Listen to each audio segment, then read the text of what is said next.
Hello guys and welcome to कोर्स.सोफिज्म। आज हम हमारी वीडियो में सी प्री प्रोसेसर्स को पढ़ने वाले हैं। हम हमारे सिलेबस का बहुत बड़ा पार्ट खत्म कर चुके हैं और 3-4 टॉपिक्स अब बचे हैं जो हमें अच्छे से करने हैं।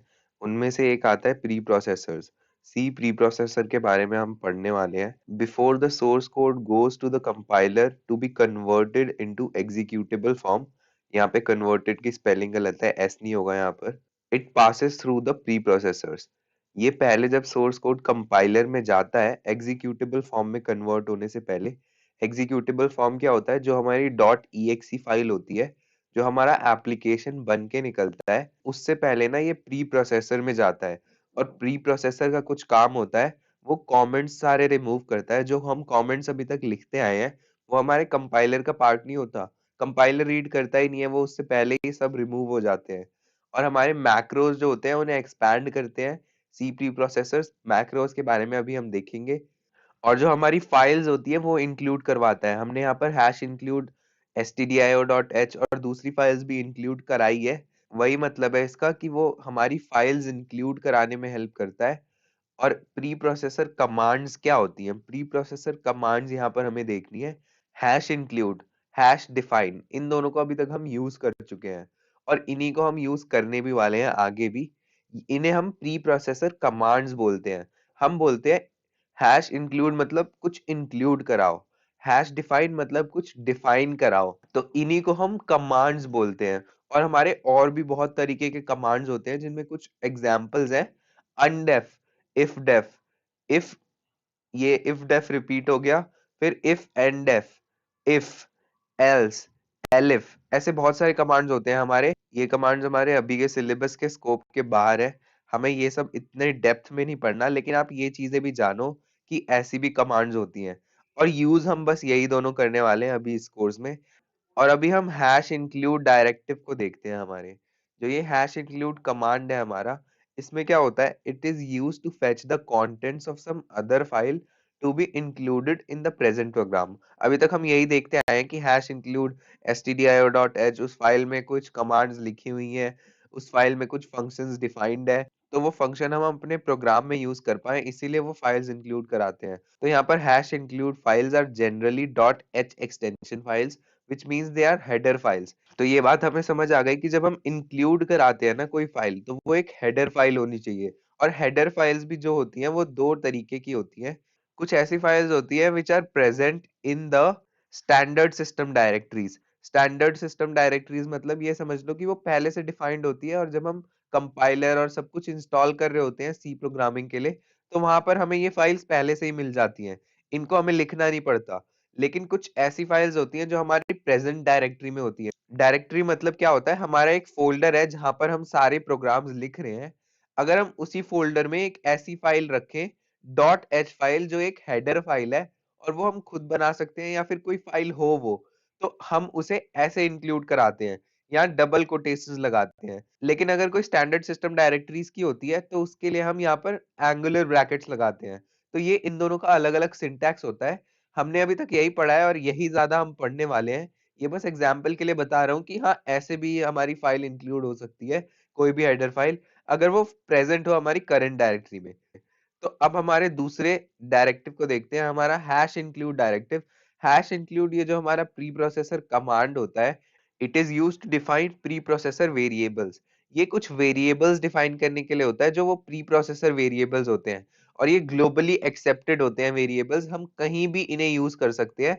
Hash define directive is used to replace a word globally to a number. यहाँ पर हमने देखा भी है, यहाँ पर हमारा ये जो पाई है ये 3.14 हम कर दें, तो ये ग्लोबली ये जो वर्ड हम जहां भी यूज करेंगे उसमें ये रिप्लेस हो जाएगा 3.14। और hash define is used to define macros in C. ये इंपॉर्टेंट चीज है, मैक्रोज होती क्या है सी में? Macro is a segment of code which is replaced by the value of macro.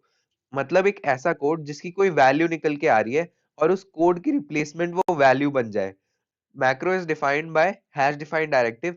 There are two types of macros, ये चीज आप समझो। ऑब्जेक्ट लाइक मैक्रोज भी होते हैं और फंक्शन लाइक मैक्रोज भी होते हैं। The object like macro is an identifier that is replaced by value. It is widely used to represent numeric constants. जो हमारा ऑब्जेक्ट लाइक मैक्रो होता है ना, उसमें बस एक हम आइडेंटिफायर बनाते हैं। ये पाई एक आइडेंटिफायर हो गया जो हमने खुद बनाया है, और वो एक वैल्यू से रिप्लेस हो जाएगा। तो ये हमारे ऑब्जेक्ट लाइक मैक्रोज होते हैं, और ये वाइडली यूज होते हैं न्यूमेरिक कॉन्स्टेंट्स बनाने के लिए। हमने देखा भी है, कोई एक कांस्टेंट बनाने के लिए हमने यूज भी किया था पहले अपने प्रोग्राम्स में। अब ये एग्जांपल दे रहा है कि हैश डिफाइन, यहाँ पर आप पाई लिखो, बीच में गैप होना चाहिए डिफाइन के बाद, और फिर गैप करके आप अपना नंबर लिख दो। तो ये पाई रिप्लेस हो जाएगा 3.1 से हमारे पूरे प्रोग्राम में, जहां भी हम पाई को यूज करेंगे। अब देखो आप अपने function like macros, function like macro होते क्या है, वो एक फंक्शन टाइप होंगे। हम डिफाइन करते हैं, फिर हम बोलेंगे मिन, मतलब ये मिनिमम के लिए है, ये एक एग्जांपल है, ये मिनिमम निकालने के लिए है। और फिर ब्रैकेट में हमने ए और बी कर दिया, ये पैरामीटर्स और आर्ग्यूमेंट्स होने वाले हैं। यहाँ पर हम दो वैल्यूज देंगे, और उसमें होगा क्या, उन दोनों वैल्यूज को कंपेयर करेगा। यहाँ पर हमारे टर्नरी ऑपरेटर का यूज हो रहा है। टर्नरी ऑपरेटर याद करो आप, ये एक कंडीशनल ऑपरेटर होता है, जिसमें होता क्या है मैं बता देता हूँ, लेकिन आपने पढ़ा नहीं है टर्नरी ऑपरेटर के बारे में, तो मेरी वीडियोस में जाओ, इसी प्लेलिस्ट में, हमारी सी प्रोग्रामिंग की प्लेलिस्ट में, जब हम ऑपरेटर्स पढ़ रहे थे तो हमने टर्नरी ऑपरेटर को भी पढ़ा था। वहां पर हमने देखा था कि यहाँ पर होता क्या है, यहाँ पर हम पहले कंडीशन डालते हैं, फिर ये हमारे क्वेश्चन मार्क के बाद हम ट्रू वैल्यू डालते हैं, और कॉलन के बाद हमारी फॉल्स वैल्यू होती है। मतलब ये कंडीशन ट्रू हो गई तो हमारा ट्रू रिटर्न हो जाता है, और अगर कंडीशन फॉल्स हो गई तो हमारा फॉल्स रिटर्न हो जाता है। तो यहाँ पे होगा क्या, अगर बी बड़ा है ए से, तो यहाँ पर ए रिटर्न कर दो, मतलब छोटा होगा ए, मिनिमम ए क्या आएगा, ए। और अगर बी छोटा है, मतलब ये फॉल्स है, तो आप बी रिटर्न कर दो, मतलब यहाँ पर हमारा बी छोटा है। यही चीज आपके समझने की है, आगे मैं प्रोग्राम में आपको ये समझाता हूँ। तो हैश डिफाइंड डायरेक्टिव क्या होता है, डिफाइन करने के लिए होता है किसी भी वेरिएबल को। यहाँ पर हम न्यूमेरिक कॉन्स्टेंट्स भी बना सकते हैं, और हम फंक्शन लाइक मैक्रोज भी बना सकते हैं। अब देखो यहाँ पर हमें प्री डिफाइंड मैक्रोज भी पढ़ने हैं। प्री डिफाइंड मैक्रोज क्या होते हैं, प्री डिफाइंड मैक्रोज वो होते हैं जो हमारे सी प्रोग्राम्स में पहले से डिफाइंड होते हैं। मतलब ये मैक्रोज हमें यहाँ पे डिफाइन नहीं करने पड़ेंगे अपने प्री प्रोसेसर सेगमेंट में। हमारा एक सेगमेंट होता है जहाँ पे हम इंक्लूड कराते हैं फाइल्स और डिफाइन कराते हैं, वहां पे हमें डिफाइन नहीं करने पड़ेंगे ये मैक्रोज, इसीलिए इन्हें प्री डिफाइंड मैक्रोज बोलते हैं। और यहाँ पर मैं दिखाता हूँ ये मैक्रोज होते कैसे हैं। डेट मैक्रो, डेट एक मैक्रो है, ठीक है।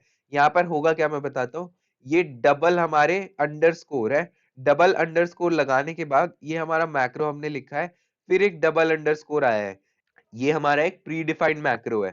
इसको आप समझो, यहाँ डबल अंडरस्कोर फिर डेट, ये होता क्या है, रिप्रेजेंट करता है current date in M D D और वाई वाई वाई।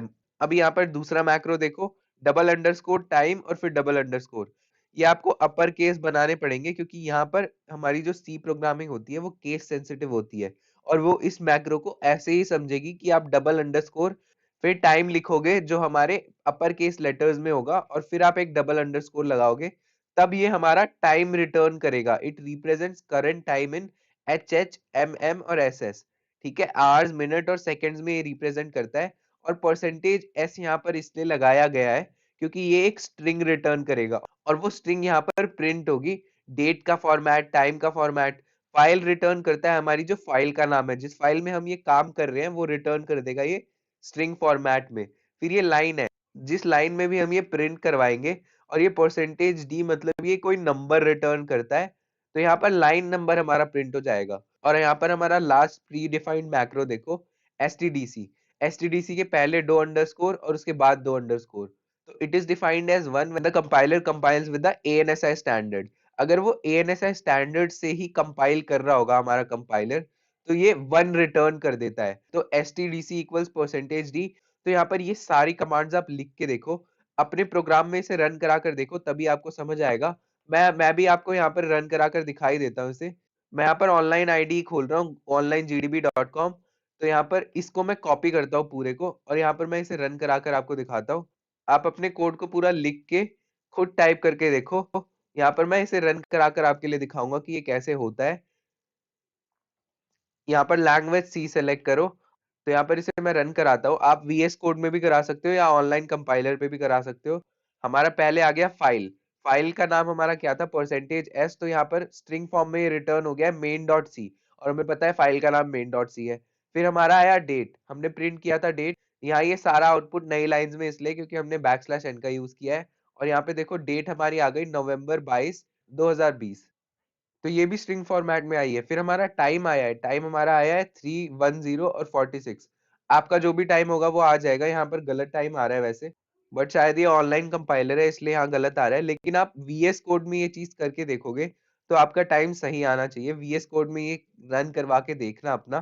फिर आपने देखो लाइन करवाया है, लाइन हमारी 6 आ रही है, और यहाँ पर देखो साइड में लाइंस हमेशा लिखी आती है। वीएस कोड में भी ये लिखी आती है। जो भी हमारे टेक्स्ट एडिटर्स और आईडीज होती हैं, वहां पर ये हमारी सारी फंक्शनैलिटीज होती हैं। यहाँ पर लाइन नंबर 1 में हमने इंक्लूड करा है, फिर 2 में हमने मेन फंक्शन डिफाइन किया है, फिर हमने प्रिंट फंक्शंस यूज किए हैं, और जो हमारी 6th लाइन है उसमें हमने लाइन को कॉल किया है। लाइन को कॉल करके हमने बोला है कि आप लाइन रिटर्न करो परसेंटेज डी फॉर्म में, तो ये रिटर्न कर देगा 6। यही इसीलिए यहाँ पर ये लाइन 6 प्रिंट हो गई है। और एसटीडीसी हमारा जो है वो देखो 1 आया है, क्योंकि ये एएनएसआई स्टैंडर्ड में ही हमारा कंपाइल कर रहा है। तो यही हमारे प्री डिफाइंड मैक्रोज होते हैं, ये समझने हमारे लिए बहुत इंपॉर्टेंट थे। अब हम हमारे हैश डिफाइंड डायरेक्टिव पे आते हैं। आज हम हैश डिफाइंड डायरेक्टिव के बहुत सारे एग्जांपल्स देखेंगे, और हम देखेंगे अलग अलग तरीके से कैसे हैश डिफाइंड डायरेक्टिव को यूज कर सकते हैं हम अपने कोड्स में। और इसीलिए हम वीएस कोड में चल के कुछ प्रोग्राम्स को देखने वाले हैं जो मैंने पहले से लिखे हुए हैं।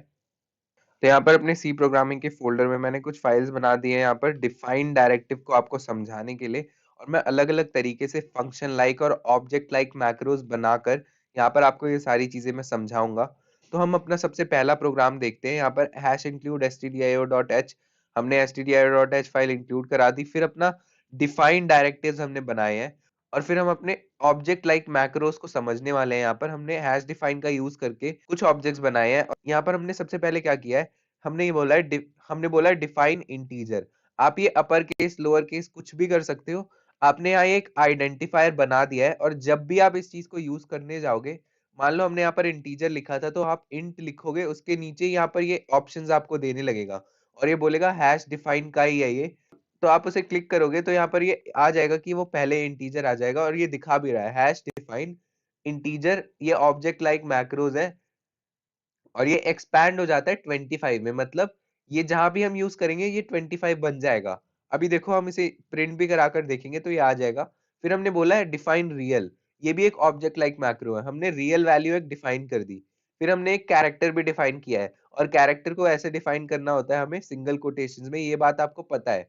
फिर हमने एक स्ट्रिंग भी यहाँ पर डिफाइन करी है। ये 7 कैरेक्टर्स का एक एरे है, और सौरव स्ट्रिंग डिफाइन हो चुकी है हमारे प्रोग्राम में। तो हमारे मेन फंक्शन में या फिर किसी और फंक्शन में, यहाँ पर अगर हम कोई दूसरे भी फंक्शन बनाते हैं, मान लो इंट फंक करके, तो उस फंक्शन में भी जब हम इसे यूज करेंगे ना, तो ये खुद ही आ जाएगा। ये खुद डिफाइन हो चुका है, तो ये हमारे पूरे ग्लोबल वेरिएबल जैसा होता है, और ये हमारे पूरे प्रोग्राम के स्कोप में रहता है। कहीं भी हम इंटीजर लिखेंगे तो वो रिप्लेस हो जाएगा 25 से। हमने यहाँ पर मेन फंक्शन में इंटीजर परसेंटेज डी करके यहाँ ये इंटीजर बुला लिया, तो ये हैश डिफाइन का इंटीजर है, ये एक कांस्टेंट है। कांस्टेंट वैल्यू जैसे ये यहाँ पर आ जाएगा। यहाँ पर परसेंटेज सी यूज किया गया है क्योंकि ये कैरेक्टर है। रियल के लिए हमने एलएफ यूज किया है क्योंकि ये डबल है। आप परसेंटेज एफ भी यूज कर सकते थे, तो वो हमारा फ्लोट डिफाइन करता। लेकिन हम एलएफ कर रहे हैं और मान रहे हैं कि डबल वेरिएबल हमें प्रिंट कराना है। फिर हमने यहाँ पर स्ट्रिंग फॉर्म में प्रिंट कराना है एक स्ट्रिंग को, तो हमने परसेंटेज एस यूज किया है। बैकस्लैश एन से हमारे सारा आउटपुट नई लाइंस में आएगा। अब मैं इसे प्रिंट कराकर आपको दिखा देता हूँ। सेव कराना और रन कराना, तो यहाँ देखो ये सारे जितने भी प्रिंटफ फंक्शंस थे हमारे प्रिंट हो गए हैं। इंटीजर की जगह हमारा 25 आ गया है क्योंकि हमने यहाँ पर 25 डिफाइन किया था, और कहीं भी अपने मेन फंक्शन में ये यूज किया जा सकता है। फिर हमारी रियल वैल्यू आ गई है 3.45, फिर 0000, और उसके बाद हमारा कैरेक्टर आर आ गया है। हमारा स्ट्रिंग सौरभ भी प्रिंट हो गई है। तो हम यहाँ पर मैक्रोज के फॉर्म में डिफाइन कर सकते हैं अपने वेरिएबल्स, और ये ऑब्जेक्ट लाइक मैक्रोज होते हैं। और ऑब्जेक्ट लाइक मैक्रोज पे बेस्ड ही मैंने एक यहाँ पर प्रोग्राम बनाया है, जिसका लॉजिक मैं आपको समझाता हूँ और ये प्रोग्राम भी समझाता हूँ। यहाँ पर ये ऑब्जेक्ट लाइक मैक्रोज बनाए क्यों जाते हैं। हम मान लो एक नॉर्मल वेरिएबल बना के भी तो इसे यूज कर सकते हैं ना, लेकिन हम अलग से डिफाइन क्यों करते हैं। डिफाइन हम इसलिए करते हैं कि अगर हमें कोई एक नंबर बार बार अपने फंक्शन में यूज करना है, ठीक है, कोई एक वेरिएबल बार बार हर जगह यूज करना है, हम अपने सारे फंक्शंस में उसे यूज करना चाहते हैं, तो हम उसे डिफाइन कर देते हैं एक बार कि ये है। और इससे क्या होता है, हम ना इसकी वैल्यूज चेंज भी कर सकते। मैं आपको ये दिखाता हूँ ये होता कैसे है। मान लो हमने डिफाइन कर दिया नंबर ऑफ स्टूडेंट्स 4 है, ठीक है। हमें इस प्रोग्राम में करना क्या है मैं आपको बताता हूँ। एक एनालॉजी के साथ ये प्रोग्राम मैं समझाता हूँ। मान लो आप आर्मी में एक इंजीनियर हो, सॉफ्टवेयर इंजीनियर हो। वहां पर आपको एक छोटा सा काम दे दिया गया है, ठीक है। मान लो वहां पर कुछ नए बच्चे आए हैं जो अपना टेस्ट क्लियर करके आ गए हैं, लेकिन अब उन्हें फिजिकल क्लियर करना है, और फिजिकल से पहले वहां पर हाइट देखी जाती है, और एक मिनिमम हाइट होती है, उसके बाद वाले बच्चों को ही सेलेक्ट किया जाता है, और उससे छोटे जितने भी बच्चे होंगे उन सबको डिस्क्वालीफाई कर दिया जाता है, क्योंकि उनकी हाइट इतनी नहीं है कि वो आर्मी में काम कर पाए। तो हमें यहाँ पर क्या करना है, हाइट पूछनी है बच्चों से।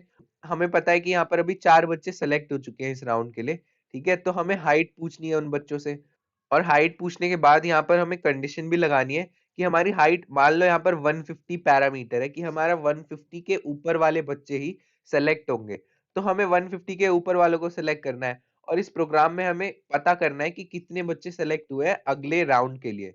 तो यहाँ पर होगा क्या, मान लो हर दिन बच्चे बढ़ते रहते हैं, कम होते रहते हैं, मान लो इस साल 4 बच्चे हुए हैं, अगले साल 50 बच्चे हो जाए, या फिर अगले साल 10 बच्चे हो जाए, तो ये हम पूरा प्रोग्राम वापस तो लिख नहीं सकते, हमें अपने डिफाइन करने पड़ेंगे वेरिएबल्स बार बार। लेकिन इससे हमारी हेल्प क्या होगी, मान लो बच्चे चेंज हो गए, तो नंबर ऑफ स्टूडेंट्स 4 की जगह यहाँ पर आप 9 लिख दो, तो ये पूरा प्रोग्राम सेम रह जाएगा, और कहीं भी नंबर ऑफ स्टूडेंट्स हम यूज करेंगे तो ये 9 हो जाएगा। अभी के लिए 4 करके मैं आपको यूज करके इसे दिखाता हूँ। हमने क्या बोला, हाइट नंबर ऑफ स्टूडेंट्स, यहाँ पर क्या है, ये एक एरे बना है, इंटीजर टाइप का एक एरे है जिसका नाम हाइट है, और उसका साइज है number of students. Number of students यहाँ पर एक्सपैंड हो जाएगा 4 में, मतलब 4 साइज का एक एरे बन गया। अब इसमें 4 बच्चों की हाइट स्टोर होने वाली है। फिर हमने यहाँ पर क्या किया है, काउंट बनाया है 0, मतलब ये काउंट क्या स्टोर करने वाला है बताता हूँ मैं। ये काउंट स्टोर करने वाला है नंबर ऑफ स्टूडेंट जो क्वालिफाई हो गए हैं, और काउंट 0 से इनिशिएट कर दिया हमने, और इसे हम इंक्रीमेंट जब भी करेंगे जब हाइट हमारी 150 से ज्यादा होगी।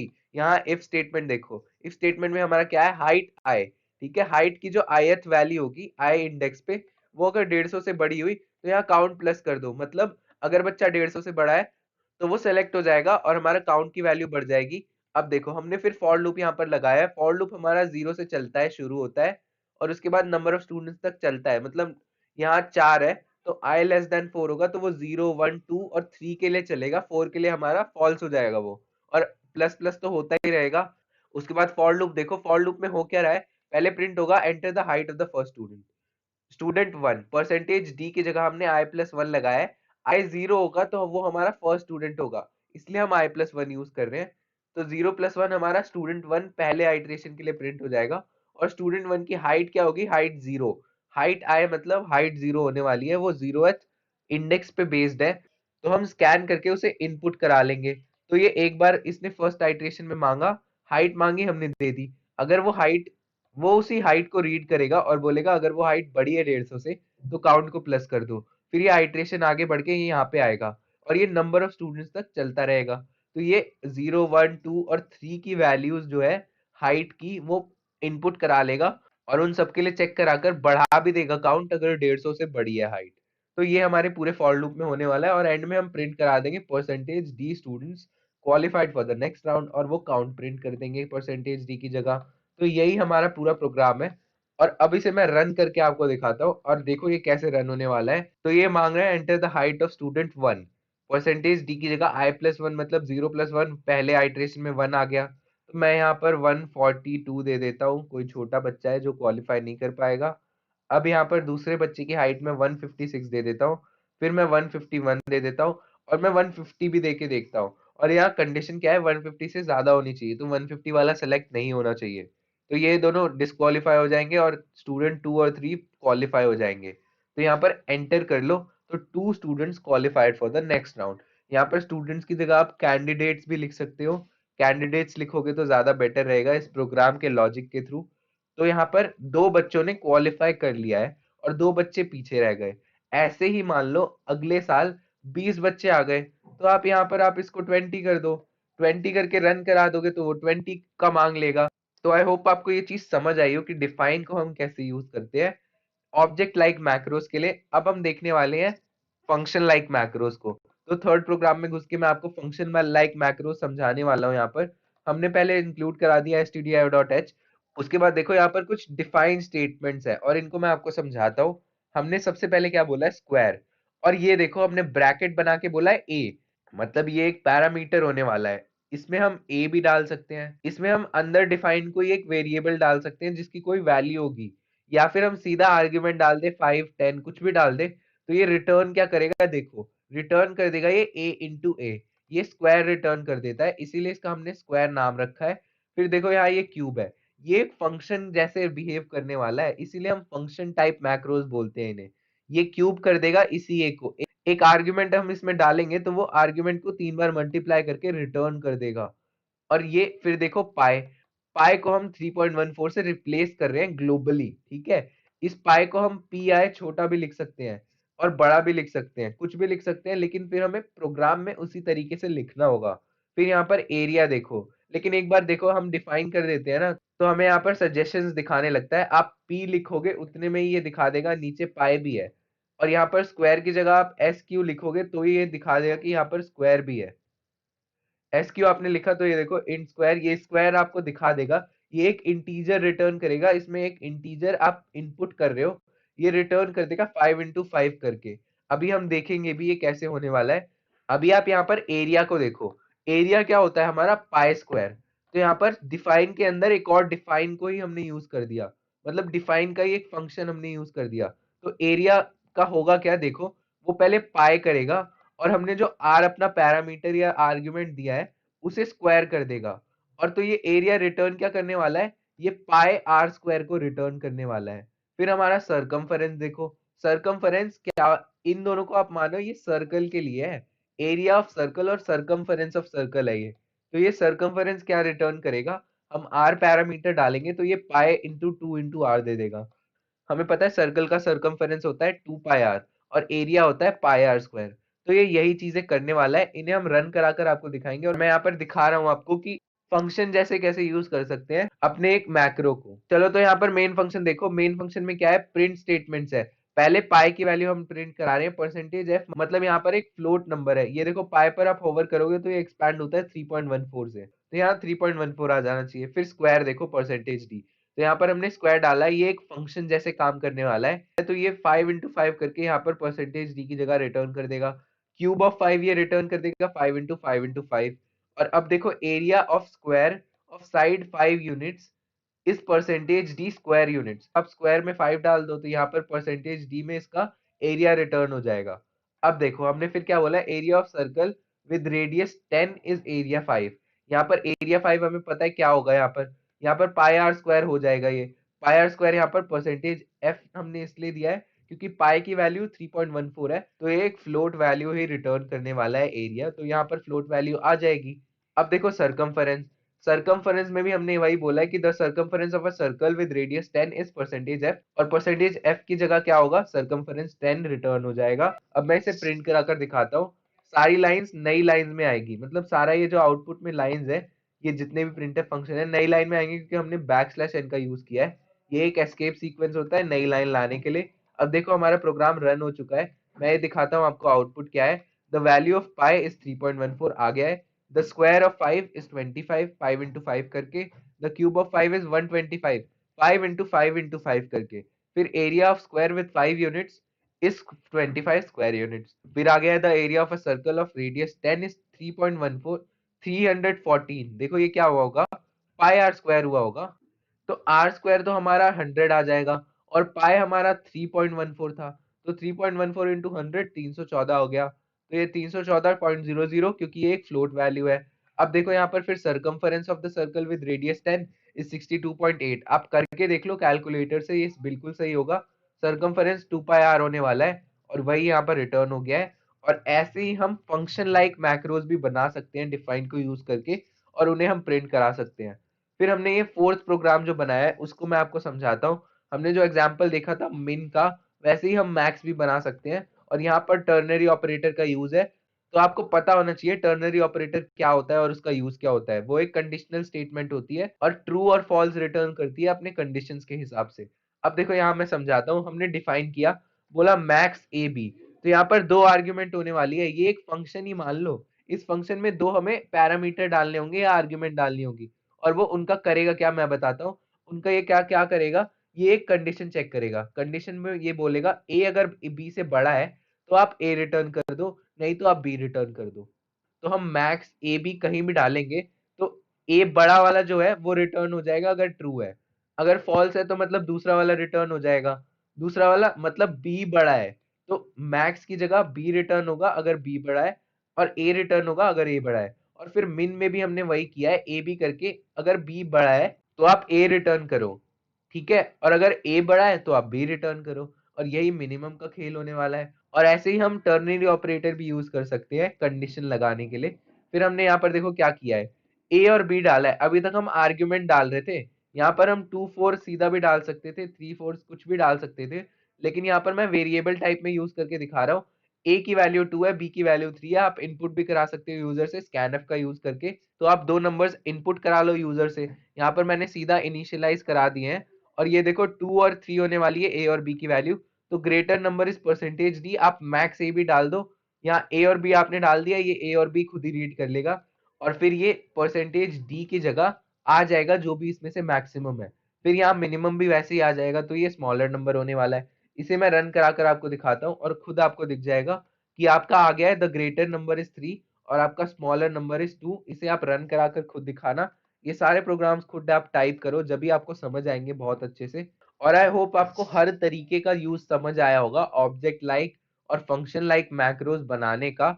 यहाँ प्री प्रोसेसर सेगमेंट बोलते हैं इसे, जो हमारा मेन फंक्शन और दूसरे फंक्शन सेगमेंट से ऊपर आता है उसको हम बोलते हैं प्री प्रोसेसर सेगमेंट। तो गाइज आपको ये सारी चीजें समझ आई हो और मजा आया हो ये सब देख के, तो आप लाइक करो और सब्सक्राइब करो और लोगों को शेयर करो और बताओ कि मैं यहाँ पर पढ़ा रहा हूँ। आगे मैं और बहुत अच्छी और इन्फॉर्मेटिव वीडियोस आपके लिए लेके आने वाला हूँ।